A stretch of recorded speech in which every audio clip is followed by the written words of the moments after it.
জলপাইগুড়ি ৭৩ মোড় সংলগ্ন পশ্চিম সেবা গ্রামে গায়ত্রী মণ্ডলের বাড়িতে চলছে বৌভাতের অনুষ্ঠানের প্রস্তুতি।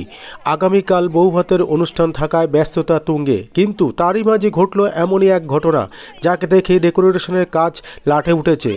হঠাৎ একটি বিশাল আকৃতির সাপ ঢুকে পড়ে প্যান্ডেলের ভেতর এবং সাপটিকে দেখে ছোটাছুটি শুরু করে দেয় পাড়া প্রতিবেশী সহ প্যান্ডেল কর্মীরা। বিপদ থেকে রক্ষা পেতে তারা যোগাযোগ করে স্বেচ্ছাসেবী সংস্থার সাথে। খবর পেয়েই মুহূর্তের মধ্যে ঘটনাস্থলে পৌঁছে যান স্বেচ্ছাসেবী সংস্থার সভাপতি বিনোদ আগুরাল ও সহ সম্পাদক অঙ্কুর দাস। দেখে নেব সেই ছবি। আপনারা দেখছেন নিউজ নদিয়া এক্সপ্রেস। চ্যানেলটিকে সাবস্ক্রাইব, লাইক, শেয়ার এবং ফেসবুক পেজটি ফলো করুন আর দেখুন নিউজ নদিয়া এক্সপ্রেস।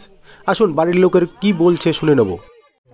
বলবো মানে আমার ছেলের কালকে বউ ভাত, তো 2-3 দিন আগে ওরা বিয়ে করছে, কালকে বউ ভাত দিব, তাই এখানে প্যান্ডেলের ভিতর সাপের খুব অত্যাচার করতেছিল, যার জন্য আমরা লোক মানে ডাইকে ধরায় দিলাম। একটু আতঙ্ক তো ছিল। আতঙ্ক তো ছিলই, বলেন এত বড় সাপ দেখলে কেই না আতঙ্ক হবে।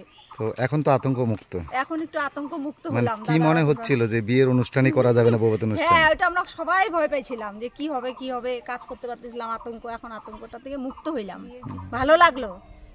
কি বলবেন, গ্রিন জলপাইগুড়ি স্বেচ্ছাসেবী সংস্থা থেকে এসেছে এখানে?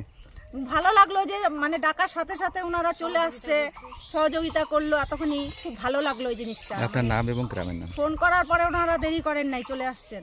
আপনার নাম এবং গায়ত্রী গ্রামের নাম? মণ্ডল আমার নাম। এই গ্রামের নাম? সেবাগ্রাম, পশ্চিম সেবাগ্রাম, ৭৩ মোড়। ৭৩ মোড়, হ্যাঁ। ৭৩ মোড় পশ্চিম সেবাগ্রাম এলাকায় একটা বাড়িতে বৌভাতের প্রস্তুতি চলছে। বৌভাতে প্যান্ডেল করতেছিল এবং সেই প্যান্ডেলের মাঝখানেই একটা বিশাল বড় দাঁড়ার সাপ দেখতে পায় এবং সাপ দেখলে মানুষের মধ্যে একটা আতঙ্ক কাজ করে।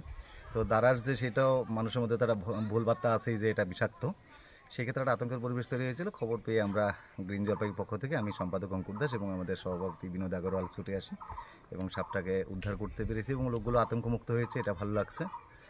আর আমাদের তো এই ধরনের সেবামূলক কাজ অব্যাহত থাকবে। অঙ্কুর দাস, সাধারণ সম্পাদক, গ্রিন জলপাইগুড়ি।